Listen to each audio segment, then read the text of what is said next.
Breaking news చూస్తున్నారు. సిద్దిపేట జిల్లా మిట్టపల్లిలో దారుణం జరిగింది. మెడికో శ్రీజ ప్రాణాలు తీసుకుంది. సురభి కాలేజ్లో ఫిజియోథెరపీ ఫస్ట్ ఇయర్ చదువుతూ ఉన్నారు శ్రీజ స్వస్థలం పెద్దపల్లి జిల్లా మెడిపల్లి. గతంలోనూ ఇదే కాలేజ్లో ఒక మెడికో బలవన్ మరణానికి పాల్పడ్డారు. సురభి కాలేజ్లో తరచూ ఇలాంటి ఘటనలు జరగడంపై అనుమానాలు వ్యక్తమవుతున్నాయి. విద్యార్థుల మృతిపై సమగ్ర విచారణ చేయాలంటూ డిమాండ్ వినిపిస్తోంది. దానికి సంబంధించిన బిగ్ బ్రేకింగ్ న్యూస్ చూస్తున్నారు. ఎందుకు వీళ్ళు బలవన్ మరణానికి పాల్పడుతున్నారు, ఎందుకు ప్రాణాలు తీసుకుంటున్నారు?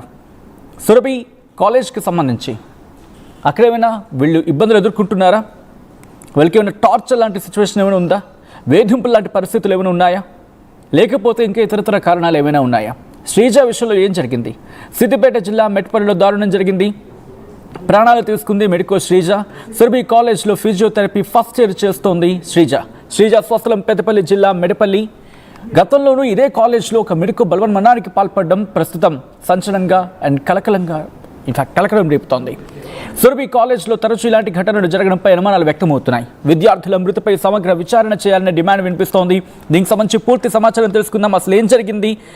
ఈ కథనానికి సంబంధించి పూర్తి సమాచారం అందించేందుకు మా ప్రతినిధి మహేష్ సిద్ధంగా ఉన్నారు. మహేష్ దగ్గరికి వెళ్ళే ప్రయత్నం చేద్దాం.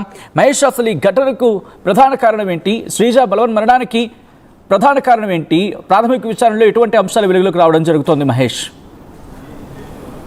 ఇప్పటికే సిద్దిపేట జిల్లాలో ఉన్నటువంటి సిద్దిపేట అర్బన్ మండలం మిట్టపల్లి శివార్లో ఉన్నట్టు సురభి మెడికల్ కాలేజీలో ఇటువంటి ఘటన చోటు చేసుకుంది. ఉదయం మెడికోకు సంబంధించిన విద్యార్థిని శ్రీజ, 20 సంవత్సరాల శ్రీజ ఈ రోజు బలన్ మరణానికి పాల్పడినట్టు దీనికి సంబంధించి రాత్రి జరిగిన సంఘటన బట్టి ఉదయం 9 గంటల వరకు కూడా శ్రీజ డోర్లు తెరుచుకోవడంతో తనకు ఉన్నటువంటి విద్యార్థి ఎవరైతే ఫ్రెండ్స్ ఉన్నారో డోర్లు కొట్టినా కూడా డోర్లు తీయడంతో అంటే బలవంతంగా డోర్లు పలవట్టి చూడడంతో అక్కడ శ్రీజ హ్యాంగింగ్ చేసుకున్నట్టు మనకు తెలుసు. దీనికి సంబంధించి ప్రత్యక్షంగా గతంలో కూడా ఎన్నో కారణాలు ఉన్నాయని చెప్పి ప్రధానంగా తన మేనమామ బాబు కూడా చెప్తున్న పరిస్థితి. దీనికి సంబంధించి గతంలో 19th రోజు మేనమామకు శ్రీజ అనే వ్యక్తి ఫోన్ చేసి, మీ అమ్మాయిని నేను మీకు సంబంధించిన పెళ్లి చేసుకుంటాను, వేరే అతనితో తిరుగుతుందని చెప్పి ప్రధానంగా చెప్తున్న పరిస్థితి. దీనికి సంబంధించి మేనమామ ప్రత్యక్షంగా సిద్దిపేట ప్రభుత్వ ఆసుపత్రి వద్ద మనతో ఉన్నారు.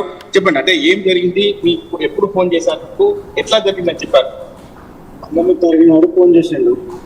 ఫోన్ చేసి ఇట్లా మరి మీ అమ్మాయిని నేను ఇట్లా అడ్జేస్తాను, ఇట్లా నన్ను ప్రేమిస్తుంది, మరి మధ్యలో ఇంకా వేరే ఆయనతో ఇట్లా కొద్దిగా ఫోన్ కాల్లో మాట్లాడుతుంది రాత్రిలా ఇట్లా అని చెప్పి అమ్మాయికి చెప్పు, కొద్దిగా వాళ్ళకి కూడా మరి ఇట్లా వానితో కూడా చెప్పు అని నెంబర్ ఇచ్చిండు. మీ అమ్మాయి కూడా చెప్పు, మరి అది మెట్ల మంచి పద్ధతి కాదని చెప్పంటే, సార్ పాటు మరి నువ్వేవారు అని అడిగితే నేను ఇట్లా పలానాయని శ్రీధర్ను అన్నాడు. మీరు ఏ ఊరు అని అంటే పెద్దపల్లి అని చెప్పాను. అంటే సరే మరి నువ్వు నాకు ఒకసారి కలుతావా అని అంటే కూడా సరే కలుస్తానని కూడా అన్నాడు.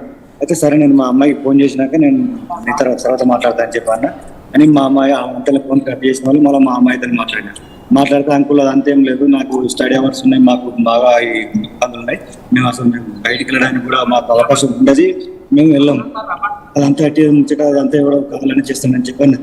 నేను సరే అమ్మ అయితే వాంచింది నేను చూసుకుంటాను, పోలీస్ కంప్లైంట్ ఏదో చేసి వాడిని చేసుకుంటాను, నువ్వైతే మంచిగా చదువుకో బిడ్డ, లాస్ట్ ఎగ్జామ్స్ మంచిగా చదువుకోమని చెప్పి చెప్పిన. సరే అంకుల్, సరే మామయ్య నేను మంచిగా చదువుకుంటా అని చెప్పాను. నేను అడిగినాను కూడా నువ్వేం టెంప్ కాకరా, నువ్వు మంచిగా చదువుకో అని సంగతి తర్వాత చూసుకున్నా, కానీ ఏం బాధపడ మంచిగా చదువుకొని మంచిగా పాస్ అయ్యి మంచిగా ఏదైనా చేసుకొని నా పేరు నిలబెట్టి పైన చేయబెట్టాను, నువ్వు ఇలాంటి ఒకతొకరు చేయమని చెప్పానంటే సరే మామయ్య అడిగితే. ఓకే, అంటే ఉదయం చనిపోయినట్టు మీకు ఎవరు ఫోన్ చేశారు, ఈ సమాచారం గురించి? మాకు పొద్దున 10:30 ప్రాంతం, 10:30 గంట అయింది, 40 నిమిషాలు ఆ మధ్యలో ఫోన్ చేసి ఇట్లా శ్రీజ సూసైడ్ చేసుకున్నది ఇట్లా అని చెప్పి ఏమైంది సార్ ఏమైందంటే, ఏం లేదు మీరు తొందరగా నేను చెప్పండి వెహికల్ తీసుకొని. అంటే మీరు కాలేజీకి వెళ్ళినప్పుడు శ్రీజకి సంబంధించిన ఫ్రెండ్స్ ఏం చెప్పారు? ఫ్రెండ్స్ ఎవరు ఏం చెప్పలేదు. ఎప్పుడన్నా నేను అప్పుడప్పుడు ఫ్రెండ్స్ని కూడా మా శ్రీజ మంచిగా చదువుకుంటారని చెప్పి అనంట, వేరే వాళ్ళ సిద్ధం చేస్తే డ్యాన్స్ అయిపోతాయి చేస్తే ఇదే వదిలేరా అమ్మ అంటే మా ఫ్రెండ్స్ అంటే సరే అని చెప్పి మాట్లాడి మళ్ళీ నీ దోస్తుకి అంటే ఇచ్చిన వాళ్ళే, అమ్మ మా శ్రీజ మంచిగా చదువుతుందిరా మంచిగా అంటే మంచిగా చదువుతుంది, అక్కడ సూపర్ చదువుతుంది, మంచి క్లెవర్ స్టూడెంట్ అని చెప్పాలి. గడ్డ బిడ్డ మరి మంచిగా చదువుకుని, ఎందుకంటే అందరూ మంచిగా కలిసి ఉంటారు కాబట్టి మంచిగా బయట తిరగకూడదు, ఎటన్నా పోయినా కానీ పర్మిషన్ తీసుకొని ఒక 4-5 కలిసిపోయి మళ్ళీ కలిసారంటే ఒకరు 2 పోకూరి అని చెప్పాను. సరే అంకుల్ అని చెప్పాను. శ్రీజ మీతో మాట్లాడింది మీకెవరి మీద డౌట్ ఉంది? మాకు ఎవరి మీద లేదు కానీ ఆయన ఫోన్ చేసిండు శ్రీధర్ అంటే ఆయన మరి ఆయన ఇట్లా మళ్ళీ ఏమన్నా ఈమెతో నేను వేరే మాట్లాడుతున్నా ఆయన టార్చర్ చేసిండా ఏందని అదే అనుమానం మాకున్నది. మరి ఆ అనుమానంతోనే ఇట్లా ఈమె ఆడు ఏమన్నా టార్చర్ చేసి ఏమన్నా అన్నాడా ఏంది మా మామయ్యకి ఎందుకు చెప్తున్నావు అని చెప్పి ఇట్లా అది ఇట్లా ఏమైనా మనసులో పెట్టుకున్నదా మరి వాడు ఇంకేమన్నా అన్నాడా అదే అనుమానం ఉన్నది. ఇది పరిస్థితి సచిన్. ఇక్కడ చూస్తుంటే ఇప్పటికీ ఫిర్యాదు చేసిన అని చెప్పి ప్రధానంగా ఎవరైతే మేనమామ ఉన్నారో బాబు చెప్తున్న పరిస్థితి. స్థానిక CI T town CI Lakshmi Babu ఉన్నారు, వారిని చెప్పండి ఫిర్యాదు చేస్తుంది ఈ విషయంలో ఏం చెప్తారు? మీరు సత్తి బాబు గారు ఉత్తరాబాద్ పెద్దపల్లి డిస్ట్రిక్ట్ వారి దరఖాస్తు జరిగింది మా 3 టౌన్ పోలీస్ స్టేషన్.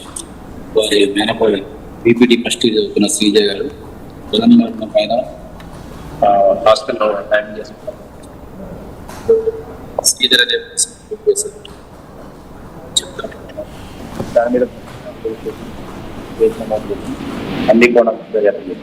ఓకే, అంటే వీరికి సంబంధించి ఫ్రెండ్స్ ఉంటారు, ఎందుకంటే శ్రీజకు సంబంధించిన తోటి ఫ్రెండ్స్ ఉంటారు కాబట్టి మీకు ఎప్పుడు ఫోన్ కాల్ వచ్చింది, ఈ సమాచారం ఎవరు చెప్పారు సార్? మాకు కాలేజీ నుంచి కాల్ కావడం జరిగింది. వాళ్ళ ప్రశ్న కూడా విచారించారు. మార్నింగ్ అరౌండ్ 8:30 తర్వాత వాళ్ళ ఫ్రెండ్స్ బ్రేక్ఫాస్ట్ వెళ్ళారని చెప్తున్నారు. 9:15 వాళ్ళ తిరిగి వచ్చేసరికి జరిగిందని అని చెప్పారు వాళ్ళ ఫ్రెండ్స్. కాలేజీ యాజమాన్యం వాళ్ళు కాదు. అంటే ప్రధానంగా ప్రత్యక్షంగా మీరు చూస్తున్నారు, బాబు చెప్తున్నారు అంటే యువకుల సంబంధించిన ప్రేమ వేధింపులే కారణమని చెప్పి ప్రధానంగా మనకు తెలుస్తుంది కాబట్టి ఎట్లా ముందుకు తీసుకెళ్తున్నారు సార్ కేసు విషయంలో?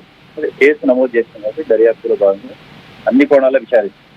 ఆయన చెప్పిన అన్ని దృష్టిలో పెట్టుకొని ఆ రకంగా ఏమన్నా ఇబ్బంది అయిందని ఎంక్వైరీలో తెలుసు. అంటే కాలేజ్ ప్రిన్సెస్ మీరు వెళ్ళినప్పుడు అంటే తోటి శ్రీజ ఫ్రెండ్స్ కావచ్చు, అంటే ఏం చెప్పారు సార్ మీ ఇంట్రాగేషన్ సంబంధించి ఇన్వెస్టిగేషన్ లో ఏం చెప్పారు మీతో? వాళ్ళు ఎంఐ ఎడ్యుకేషన్ బాగానే చేస్తుంది కానీ అందరూ ఏమి చెప్పలేదు. సో వీరు మా కాంటాక్ట్లోకి వచ్చిన తర్వాత ఈ విషయాలు చెప్పారు. ఇది సచిన్ ఇక్కడ చూస్తుంటే ఖచ్చితంగా బాబు ఇచ్చే ఫిర్యాదు మేరకు ఖచ్చితంగా ఇన్వెస్టిగేషన్ చేస్తాం, ఎవరైతే నిందితులు ఉంటారో వాళ్ళు ఖచ్చితంగా కఠినంగా ముందుకు తీసుకెళ్తామని ప్రధానంగా చెప్తుంది. ఎందుకంటే 19th రోజు చేసినటువంటి ఫోన్ కాల్ ఇన్స్టాగ్రామ్ లో పరిచయం శ్రీధర్ అదేవిధంగా సుధాకర్ ఈ ఇద్దరి మధ్యలో ఎటువంటి ఫోన్ కాల్స్ వచ్చాయి ఇన్వెస్టిగేషన్ లో తెలుస్తాయి. ఖచ్చితంగా ఫోన్ కాల్ తీస్తే మనకు తెలిసే అవకాశం ఉంది ప్రధానంగా శ్రీరామ్ చెప్తున్న పరిస్థితి. ఏది ఏమైనప్పటికీ ఇటువంటి సంఘటనలు ఇటువంటి మెడికోలు చనిపోయిన చూస్తున్నాం కానీ తల్లిదండ్రులకు ఒక శోకంగా చెప్పుకోవచ్చు. ఎందుకంటే మా అమ్మాయి మంచి చదువులు చదువుకొని ముందుకెళ్తుంది అని చెప్పి ప్రధానంగా తల్లిదండ్రులు కోరుకుంటారు కానీ ఇటువంటి మెడికోలు ఆత్మహత్యలు చేసుకోవడం ఏంటని చెప్పి ప్రధానంగా ప్రతి ఒక్కరు కూడా విమర్శిస్తున్న పరిస్థితి. దీనికి సంబంధించి పోలీసులు ఎటువంటి విచారణ ముందుకు తీసుకెళ్తారు చూడాల్సిందే Sachin. Right Mahesh, thanks for the update. మొత్తంగా అయితే మాత్రం శ్రీజ మరణానికి సంబంధించిన కారణం ఏంటి, ముందుగా కాల్ డేటా బయటకు తీస్తే దాంట్లో కాస్త క్లారిటీ వచ్చే అవకాశం ఉంది. మరీ ముఖ్యంగా ఒక మెడికో స్టూడెంట్ అంటే ఒక మెడికో ఇలా పాల్పడ్డం అనేక అనుమానాలకు తావిస్తోంది. అక్కడ సిద్దిపేట జిల్లా మిట్టపల్లిలో దారుణం జరిగింది, ప్రాణాలు తీసుకుంది మెడికో శ్రీజ. సురభి కాలేజ్లో ఫిజియోథెరపీ ఫస్ట్ ఇయర్ చదువుతోంది శ్రీజ. స్వస్థలం పెద్దపల్లి జిల్లా మెట్టపల్లి. గతంలోనూ ఇదే కాలేజ్లో ఒక మెడికో బలవన్ మరణానికి పాల్పడిన ఘటన. సురభి కాలేజ్లో తరచూ ఇలాంటి ఘటనలు జరగడంపై అనుమానాలు వ్యక్తమవుతున్నాయి. విద్యార్థుల మృతిపై సమగ్ర విచారణ చేయాలంటూ డిమాండ్ వినిపిస్తోంది. ఈ కథనం మిమ్మల్ని కాస్త కలవరపరచవచ్చు, అయితే మిమ్మల్ని కలవరపాటుకు గురి చేయడం ఆర్టీవీ ఉద్దేశం కాదు. కానీ ఇటువంటి కథనాలు చూసినప్పుడు కాస్త కలవరపాటుకు గురి అవకాశం ఉంటుంది కాబట్టి దీనికి సంబంధించి తగిన జాగ్రత్తలు తీసుకోవాలని